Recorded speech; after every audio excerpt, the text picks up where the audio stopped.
Hi అండి. Hi. అమృత ప్రణయ్ కేసులో తీర్పు వచ్చేసింది. చాలా కుటుంబాలు చిన్నభిన్నం అయిపోయినాయి. ఒక్క చిన్న ప్రేమ వల్ల అన్ని కుటుంబాలు ఇదే అయిపోయినాయి. అంటే మనుషుల్లో దీంతో ఒక పాఠం నేర్చుకున్నారనుకోవచ్చు అంటారా? కాదు, మనుషుల్లో పాఠాలు నేర్చుకోకపోవడం కాదు, కానీ ఇక్కడ కుల వ్యవస్థ ఒకటి ఉంది. మా అమ్మాయి వేరే కులాన్ని ప్రేమించడం ఏంటని ఒక ఈగో వ్యవస్థ అనేది ఒకటి ఉంది, ఒక అహంకారపుతనం అనేది ఒకటి ఉంది, ఒక హెడ్ వెయిట్ తనం అనేది ఒకటి ఉంది. ఇప్పుడు ఈ అమ్మాయి ప్రేమించిన అబ్బాయిని పెళ్లి చేసుకున్నా ఒక ఇంటి కోడలు అవ్వాల్సిందే. అదే ఆ తల్లిదండ్రులు ఇచ్చినటువంటి సంబంధం చేసుకున్నా ఒక ఇంటి కోడలు అవ్వాల్సిందే.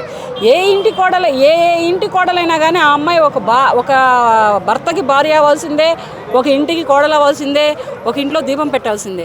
అదే ఆ అమ్మాయి ప్రేమించిన అబ్బాయికి ఎందుకని ఇవ్వట్లేదు ఈ తల్లిదండ్రులు? ఏంటి ప్రేమ చేస్తున్న తప్పేంటి? ప్రేమించుకుంటున్న వ్యవస్థ చేస్తున్న తప్పేంటి? ఇలా ప్రేమించుకుంటే ఇలా పెళ్ళిళ్ళు చేసుకుంటే చంపేస్తారా? చంపేయడానికి వీళ్ళకి చేతులు ఎలా వస్తాయి?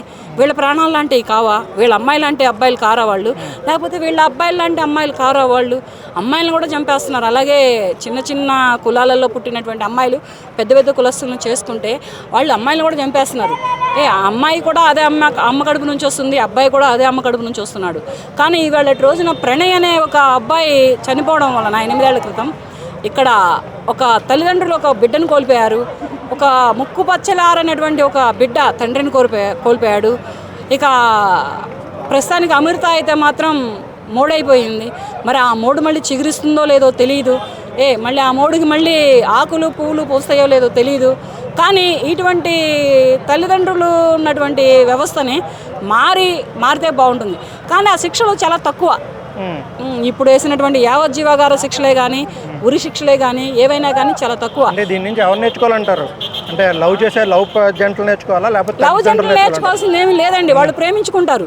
వాళ్ళు ఎవరు నచ్చితే వాళ్ళని ప్రేమించే హక్కు ప్రతి ఒక్క అమ్మాయికి ఉంది, ప్రతి ఒక్క అబ్బాయికి ఉంది. కానీ అది సిన్సియర్ లవ్ అయ్యి వాళ్ళు జీవితకాలం బ్రతకదలుచుకుంటే లవ్ చేసుకోవచ్చు, ప్రేమించుకోవచ్చు, పెళ్లి చేసుకోవచ్చు. టైంపాస్ లవ్లు పెట్టుకొని టైంపాస్ కోసం గిఫ్ట్లు ఇస్తాడా అబ్బాయి అని చెప్పేసి ఆశలు పడకుండా ఉండే లవర్స్, అమృత ప్రణయ్ లాంటి లవర్స్ చాలామంది ఉన్నారు. అది కూడా కరెక్టే, కాదని నేను చెప్పట్లేదు. కానీ ఏంటంటే ఇటువంటి ఈగోకి పోయినటువంటి అమృత తండ్రి అయినటువంటి మారుతిరావు ఏమయ్యాడు? సూసైడ్ చేసుకున్నాడు. అది అవసరమా ఆయనకి? ఒక్కగానొక్క కూతురు, చక్కటి కుటుంబం, ఎవరో ఒక అబ్బాయిని ప్రేమించింది, ఇచ్చి పెళ్లి చేసి వాడి నల్లుడిని చేసుకుంటే వీళ్ళకి ఒక 4 పిల్లలు పుడితే ఎంత బాగుండేది. పాఠం నేర్చుకుంటారో లేదో తెలియదు. కానీ న్యాయస్థానాలు, చట్టస్థానాలు కూడా ఇంకా కొంచెం అడ్వాంటేజ్ తీసుకోవాలి. ఆ అడ్వాంటేజ్ ఏంటమ్మా, ఎలా అమ్మా అంటే ఇలా లేట్ చేయొద్దు. 8 ఏళ్ళు 9 ఏళ్ళు వాళ్ళని కూర్చోబెట్టి జైళ్ళలో మేపి వాళ్ళ వైద్య పరీక్షలు చేయించి వాళ్ళ ఫ్యామిలీలో వస్తే చూపించి ఇదా చేసేది? ఇదేంటిది? దీన్ని ఏమంటారు? ఇది కరెక్ట్ కాదు. 6 నెలల సంవత్సరమా అంతవరకే ఉండాలి.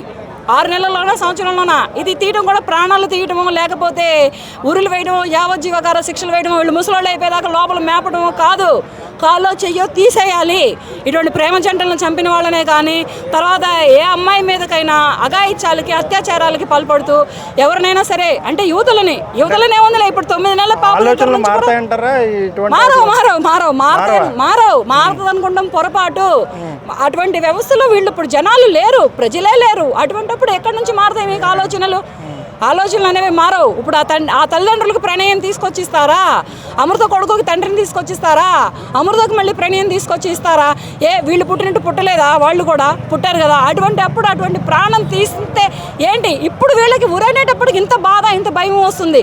రేపొద్దున్నే ఉరి తీస్తారు అంటే ఈ వేళటి రోజున అతను మనోవేదన పడతాడు. నేను చచ్చిపోతున్నానా? నాకు ఇట్టగా అయిపోతుందా? నాకు యావజ్జీవకార శిక్ష లేదా? నాకు క్షమాపణ లేదా అని. అంత క్షమాపణ లేకుండా అంత కఠినంగా ఒక గొబ్బర వండలు నరికే కత్తిని తీసుకొని పోయి ఒక మనిషి మెడగాయన ఎలా నరకగలిగావు నువ్వు? అది చూసిన అమృత ఎంత అల్లాడిపోయింది. ఆ ప్రాణం పోతున్న ప్రణయ్ ఎంతటి నరకం అనుభవించాడు.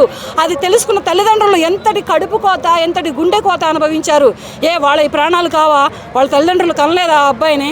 ఇది ఎంతవరకు కరెక్టు? ఆ అమ్మాయి ఎంత చిన్న అమ్మాయి అండి, ఏమన్నా ఒక 60 ఏళ్ళు వచ్చిన ముసలమ్మాయా? కాదు, చిన్న అమ్మాయి అమృత. బాబు ఎంత ముద్దుకున్నాడు, వాడు అనాథ అయిపోయాడు. తల్లిదండ్రులకు దిక్కులైన వాళ్ళు అయిపోయారు, కనిపించుకున్నటువంటి తల్లిదండ్రులు. ఇవాళ రోజున మారుతిరావు చనిపోయాడు కాదు, లేకపోతే అమృత బాబాయ్ శిక్షలో అనుభవిస్తున్నాడని కాదు. అమృత బాబాయ్ కూతురు ఎవరో రెచ్చిపోతుంది, మా నాన్న ఏ తప్పు చేయలేదు, మా నాన్న అమృత మూలకంగానే శిక్ష అనుభవిస్తున్నాడు అని.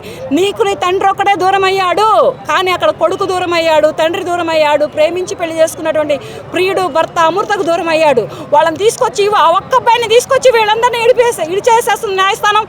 అతను ఒక్కడిని తీసుకొచ్చి వాళ్ళ కుటుంబ వ్యవస్థకు అప్పచెబితే ఆ భార్యకి భర్త దొరుకుతాడు, ఆ బిడ్డకి తండ్రి దొరుకుతాడు, ఆ తల్లిదండ్రులకు కొడుకు దొరుకుతాడు. నీ తండ్రి నీ కళ్ళ ముందర ఉన్నాడు, 8 ఏళ్ల పాటు ప్రాణాలతో తిరిగాడు నీ తండ్రి, కానీ అక్కడ నిర్దాక్షిణ్యంగా గొంతు కోసి అన్యాయంగా ప్రాణం తీశారు. ఇది ఎంతవరకు కరెక్టు? ఈ సమాజం ఎడిపోతుంది. ఇటువంటి ఈగోస్ని, ఇటువంటి డబ్బున్నటువంటి మహారాజులే కానీ, కులంలో పెద్ద పెద్ద వాళ్ళని అడుగున్నటువంటి కులస్తులే కానీ, ఏదైనా కుల మతాలను పక్కన పెట్టండి. ఫస్ట్ మనిషి జాతిని నమ్మండి, మనిషి జాతే నమ్మండి, కుల జాతిని నమ్మొద్దు. కుల జాతి కూడు పెట్టదు, గోత్రం జాతి గుడ్డనివ్వదు. మనిషి గబుక్కుమని ఇప్పుడు నేను వెళ్తున్నాను రోడ్డు మీద, ఏదో అన్స్పెక్టెడ్గా పడిపోతాను, తాగుబోద్దాన్ని అనుకున్నాడు, తాగుబోద్దాన్ని అనుకుంటాడు. అరే కాదురా కొంచెం లేపి నీళ్ళు పోద్దాం అనుకున్నాడు, నీళ్ళు పోస్తాడు. ఇది మానవ జాతి. అంతేగాని తాగుబోద్దు అనుకున్నాడు వాడు మనిషి కాడు, వాడు దాన్ని ఆడైపోతాడు. ఎందుకంటే నాకు తాగుడు అలవాటు లేదు, కానీ నాకు ఉందా లేదో నాకు తెలుసు. లేకపోతే నా దగ్గరకు వచ్చి నన్ను లేపుతున్న వాళ్ళకి నా దగ్గర నుంచి వచ్చే స్మెల్ని బట్టి తెలుస్తుంది. అంతేగాని మానవ జాతితో బ్రతకాలి, కానీ కులమత జాతులతో బ్రతికి ఇటువంటి అమాయకులైనటువంటి ప్రేమికులనే కానీ, అమాయకులైనటువంటి అమ్మాయిలనే కానీ అన్యాయంగా చంపి ఇటువంటి తప్పుడు నిర్ణయాలు తీసుకొని వాళ్ళకు వాళ్ళే సూసైడ్లు చేసుకునేదాకా వెళ్ళొద్దు. Okay, thank you.